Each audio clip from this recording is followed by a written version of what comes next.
Selamat datang di channel kami. Jangan lupa untuk klik like, subscribe dan bagikan video ini.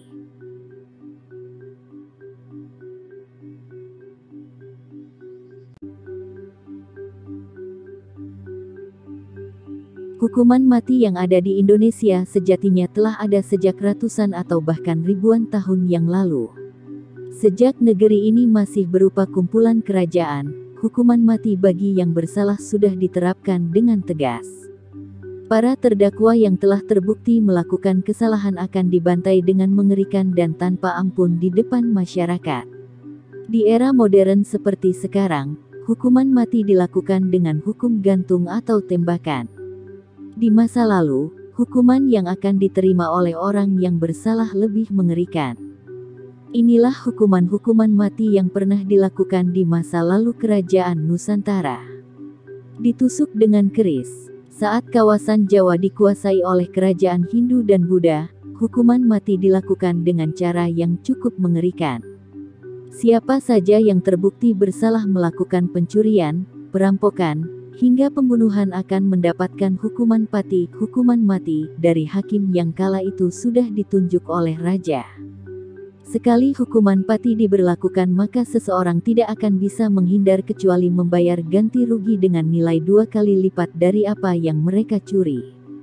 Setelah penetapan hukuman mati ini dilakukan, tersangka akan diiring ke tempat eksekusi. Di sana, 2 orang pengawal akan memegang tangan terpidana mati lalu algojo dengan cepat menusukkan sebilah keris langsung ke jantung. Hal ini dilakukan berulang-ulang hingga tepat dan membuat darah dari dada keluar dengan cepat. Setelah darah mulai deras keluar, 2 pengawal akan memegang terpidana ini hingga dia tewas karena kehabisan darah. Dicincang di depan banyak bupati. Barangkali kisah kematian dari Trunojoyo menjadi kematian paling mengerikan dalam sejarah Kerajaan Nusantara. Bagaimana tidak? Trunojoyo dieksekusi mati depan banyak bupati atau adipati dengan cara yang mengerikan. Kala itu, Amangkurat II ditugaskan untuk menusuk dada dan perut Trunojoyo hingga terbuka dengan sempurna. Setelah melakukan itu, dia mengambil hati dari Trunojoyo dan mencincangnya hingga halus. Hukuman mati ini masih berlanjut. Sebelum mayat ini dikubur atau mungkin dibuang, kepala dari Trunojoyo dipenggal dan diletakkan di depan balai peristirahatan. Satu persatu selir diperintah untuk menginjak kepala itu sebelum akhirnya kepala dari Trunojoyo dimasukkan ke dalam lesung dan ditumbuk hingga hancur. Bertarung dengan harimau Jawa. Setelah Jawa mulai dikuasai oleh kerajaan beraliran Islam, hukuman mati pun berubah lagi. Meski beberapa kawasan menerapkan hukum syariah, tapi hukuman yang mengerikan nyatanya tetap dilakukan. Pada masa Mataram Islam, hukuman mati dilakukan dengan 2 cara. Pertama adalah dengan bertarung dengan harimau dan yang kedua adalah hukuman picis. Hukuman bertarung dengan harimau sudah bisa kita tebak bagaimana akhirnya.